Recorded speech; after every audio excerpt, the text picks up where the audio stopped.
Yo, welcome back to the Facebuster Wrestling Podcast. I'm going to do a short but sweet episode in regards to this coming Saturday's premium live event, Backlash, airing from Puerto Rico. I'm going to go over predictions and reasoning behind those predictions for all the matches on the card. But before we get into that, I want to go over the context in which I believe that this premium live event is going to be presented. And it sort of follows a reoccurring theme as far as events like this go. So when we have these live events airing from a place that they don't typically go to very often, and they haven't been to Puerto Rico in quite some time, as we've seen when they go to Japan or the UK. Recently we saw Clash at the Castle in Cardiff, Wales, the Saudi Arabia shows, stuff like that, where they go abroad or outside of the 50 states to a place they seldom go or haven't been to in a long time. These events tend to be what I would revert to as Babyface fests. I guess that's one way to put it. So what I mean by Babyface fests is they tend to produce these particular events to generate as much positive buzz and fanfare in the building as possible, as a favor to these fans, as a gesture of goodwill to these fans for being patient or having not been able to see a show for so long. They want to generate a good feeling in the building, and they want it to be portrayed very well and very positively on the screen. So in these particular events, you see a lot of spots that are meant to generate babyface buzz, or a lot of these matches are going to end in the favor of babyfaces. There's going to be a lot of spots that generate positive buzz as far as the babyfaces participating go. And that is really the dominating theme of my predictions of this event, with that in mind. There's a lot of faces going over. There's a lot of faces getting the upper hand at the end of the day, and that's purposeful. That's deliberate. They want to give these fans good feelings. They haven't been to Puerto Rico in a long time, and they don't want to piss people off and send people home sad and depressed. So this is going to be a hyped event, a hyped live event. The crowd is going to be buzzing, and there's going to be a lot of baby faces going over in the long run. So with that said, with that in mind, let's go over my predictions for Backlash. So I'm going to start from the bottom and sort of work my way to the top. And purportedly opening the show will be Seth Rollins versus Omos. Now, if you have listened to my recent episodes and have paid attention to that, this is one of the matches that I don't really feel that great about because there's no reason for it. Well, there's a reason for it, but they haven't really given us a reason for it. There's no background, there's no backstory, there's no rivalry between Rollins and Omos. It's just sort of thrown together. And my theory is that they wanted these two guys in particular on this card, but there was nowhere else to put them, so they just put them together to square off against each other. They want Omos on this card for the freak show factor, so that the people of Puerto Rico are going to see this guy for the first time, and it might produce like an audible gasp here and there from the crowd. So that's why Omos is there, and they want Rollins there because he's one of the hottest baby faces around. And lately, a trend that's been going on, yes, we all know that wherever he goes, when Rollins comes out, everybody sings along to his entrance music. But a big theme lately has been when they do shows outside of the country, particularly or specifically, they recently did a live event in Paris where it was like a viral moment when the crowd was singing along to Rollins' song, because I guess it was deafening. And there was footage of it. I haven't seen the footage, but from what I've heard, it was like pretty incredible. So they want to take advantage of that. And even before that happened, Rollins is just one of the hottest superstars in WWE right now, at least with live crowds. So they wanted him on this card. There's nowhere else to put these two, so fuck it, slam them together and have them fight each other for no reason, but let's just do it anyway. So rolling with the theme of favor for the baby faces to generate good positive feelings in the building, Rollins is going to end up coming out of this victorious somehow. We all know Rollins should not beat Omos. Just do the eye test. Look at both of them. There's no way Seth Rollins should beat Omos, but he's going to. They want Puerto Rico doing the sing-along, so Rollins is going to come out on top somehow. Perhaps we get MVP trying to interfere and it ends up helping Rollins somehow, some way. But somehow Rollins is going to come out on top. It's not going to be by DQ. It's not going to be anything like that. I think Rollins is somehow going to get a clean victory over Omos, which is garbage. I know that, you know that. But they want to make the crowd happy at the very start. And this is a good way to do it. Have Rollins go over on a huge guy that he shouldn't beat. And you can only imagine the volume of the sing-along that will follow him as he walks out of the ring, having beaten somebody like Omos. Next up, Austin Theory versus Bobby Lashley versus Bronson Reed for the U.S. Championship. I have Austin Theory retaining. Look, I would love Bronson Reed to take this and become the new U.S. champion, but the writing is on the wall as far as that goes. Bronson Reed is on Raw. The U.S. Championship is on SmackDown. So, reading between the lines, Bronson Reed isn't going to win this and take the title back to Raw. Unless he wins and somehow gets traded to SmackDown, or by default, by winning that title, he has to be sent over to SmackDown. I don't know, but this isn't going to happen. Let's be real. I see Theory retaining because I believe Theory is going to take advantage of Lashley and Bronson taking each other out. They've had the big buildup of a rivalry over the last few weeks. It's been Lashley and Bronson attacking each other. There have been times where Theory has been out there at the same time, but he's just kind of the third wheel in that whole thing. So I think Theory, being the sneaky devil that he is, just sort of at one point lets Lashley and Bronson either get themselves counted out after attacking each other and beating the shit out of each other outside of the ring, or he pins one of them after they demolish each other and he uses it to his advantage. So Theory will retain here. And this is Theory winning this match is one of only two matches that I see the heel getting over in one of these matches. Out of 1, 2, 3, 4, 5, 6, 7 matches, I have only 2 of them going in the heel's favor, and this is one of them. So up next we have Bianca Belair versus Io Sky for the Raw Women's Championship. And I see Bianca Belair coming out on top and retaining her championship. I see Damage Control trying to interfere in this match, but accidentally helping Bianca somehow.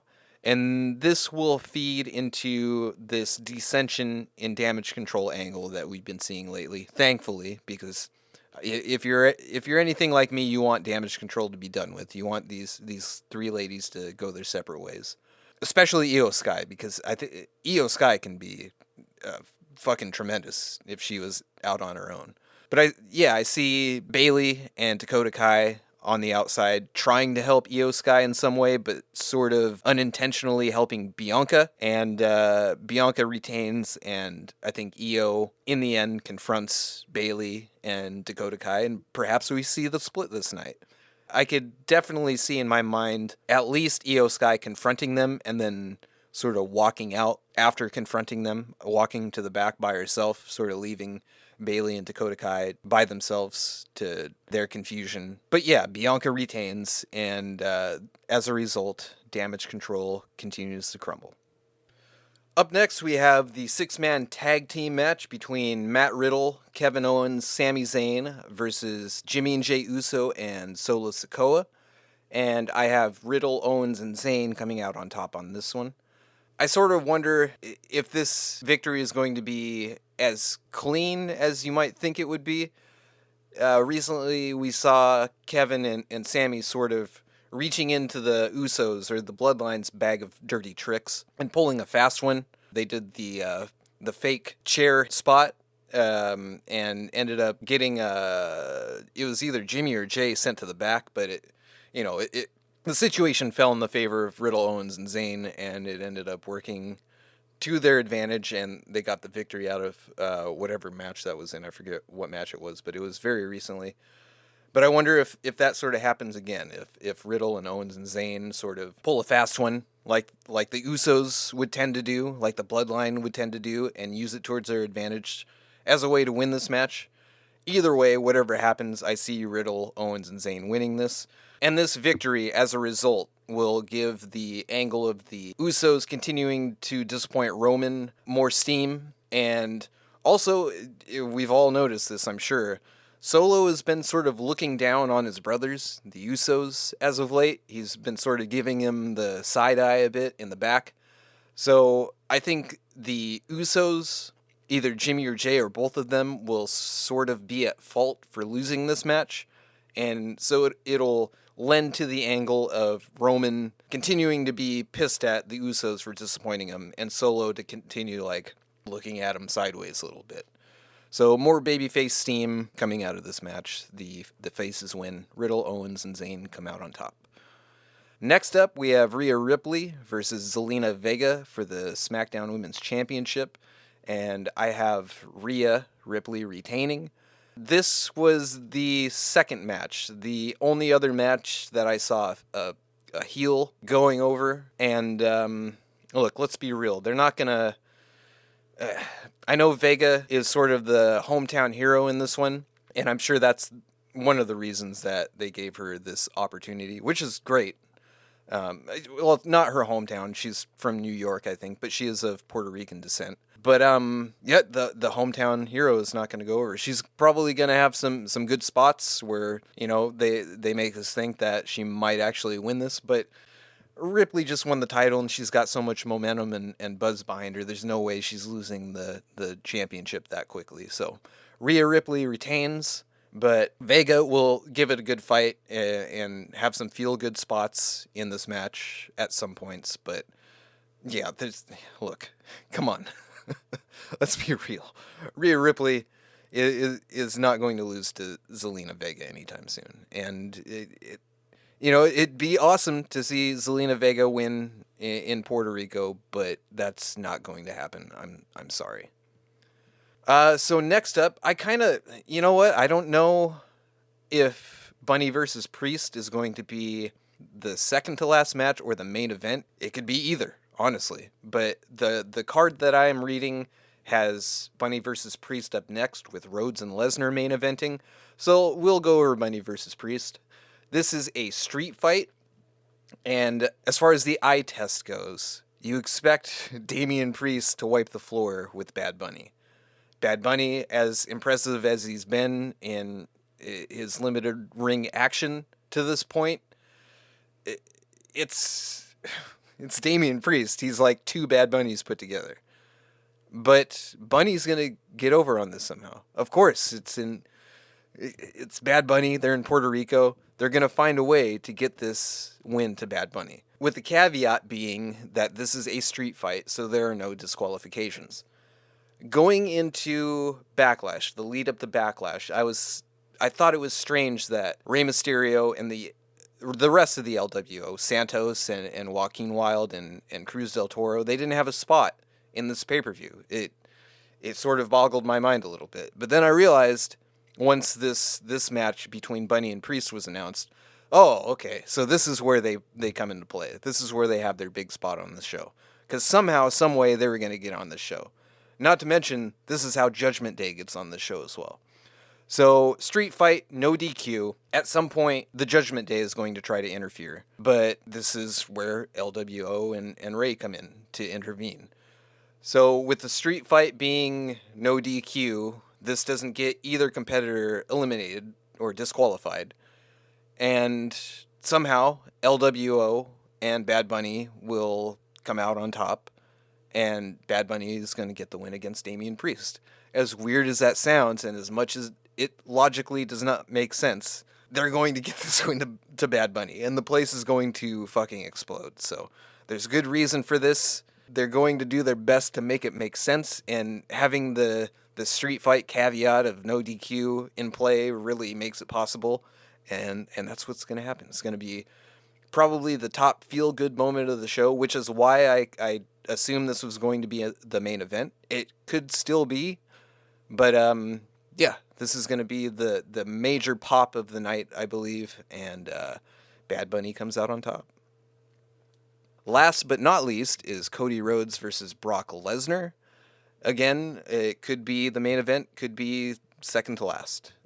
Either way, this one's going to be a bit tricky. And I have this being either a DQ, disqualification, double disqualification, or a countout. This is a standard match. There's no special stipulations in this match, no street fight, no extreme rules, nothing. It's a straight up singles match. So they want Rhodes to continue to be sort of held down, so to speak. They would prefer for him to build up more steam before he sort of breaks through and starts winning these big matches. And I think this is a way for them to potentially set up Rhodes versus Lesnar in pursuit of the heavyweight title. This is how they can sort of start to establish that title picture.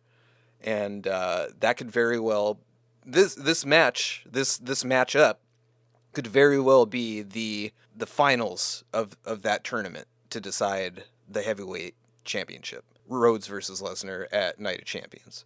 But I think in this match, they're going to get heated, and it's going to start to go south real quick, and they're going to get so heated that they start maybe introducing weapons.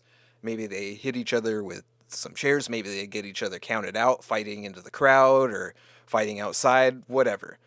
But in vain with the theme of this premium live event, the Babyface Fest, Cody's going to get the upper hand before the show ends, and that's going to be how they send the crowd home happy. At least if this is the main event. If it's second to last, then, Bunny winning that match against Priest is going to be the ultimate way to send the crowd home happy. But having this match as the main event, they could do the DQ or the double DQ or the count out, not have a decisive winner. So it sort of still continues to hold Rhodes down, but it doesn't lend any more momentum to Lesnar, and he really doesn't need any more momentum. He's Brock Lesnar. He could do anything. He could win any fight at any time.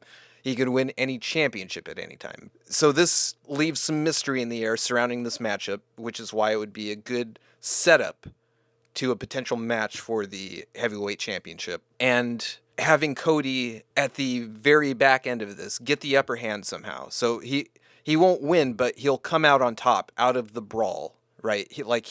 He'll be the one leaving Lesnar staring up at the ceiling at some point as the show goes off the air, which will give the Babyface Fest even more momentum, even more steam, more reason for the crowd to pop and be happy and create a positive buzz. So, and you might be thinking back to Clash at the Castle, where we had Drew McIntyre versus Roman Reigns for the WWE Undisputed Universal Championship, and that's not how they ended.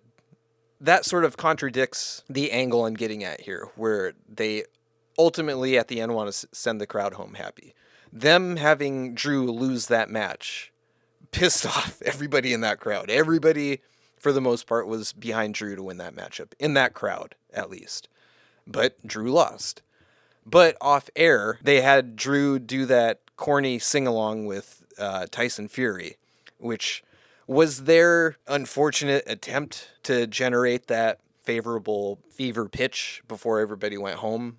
It didn't exactly work, but I think that was their attempt. I think that's what they had in mind, because I think they saw that show as one of these shows where it's abroad, it's in a place where they don't usually go, so that they want the crowd to go home happy. So they would have Drew McIntyre sing American Pie with Tyson Fury. That'll get them out of their seats and leaping for joy before they drive home.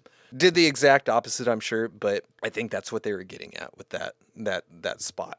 So, yeah, Rhodes getting the upper hand before the show goes off the air. People would be happy with that. I know everybody, I'm sure, wants to see Rhodes beat Lesnar, but as just having some foresight and looking at things the way they've been presented so far, I don't think Rhodes gets a decisive win over Lesnar here. So, DQ, double DQ, count out, whatever you want. That's how I think it goes. So anyway, that is the entirety of the Backlash card. Again, there are 7 matches in total, at least announced so far. Maybe they add something last minute. Maybe something tomorrow night on SmackDown. gets built and put on this card, who knows? But as it is, 7 matches, I only have a heel going over in 2 of these matches. And the rest, as I said, is a complete babyface fest, as these shows like this tend to be. So that was the Backlash card and all of my predictions. Just to sum it up, I have Rollins beating Omos, Theory retaining the U.S. title against Lashley and Bronson Reed, Bianca retaining the Raw Women's Championship against Io Sky, Riddle, Owens, and Zayn beating the Usos and Solo Sikoa, Rhea Ripley retaining her SmackDown Women's Championship against Zelina Vega, Bad Bunny beating Damian Priest in the street fight, and I have Rhodes versus Lesnar ending in a DQ/double DQ/countout, with Rhodes getting the upper hand in the end. So that's that. If you have any predictions of your own or any arguments against what I've predicted, feel free to comment. I'd love to talk to you about it.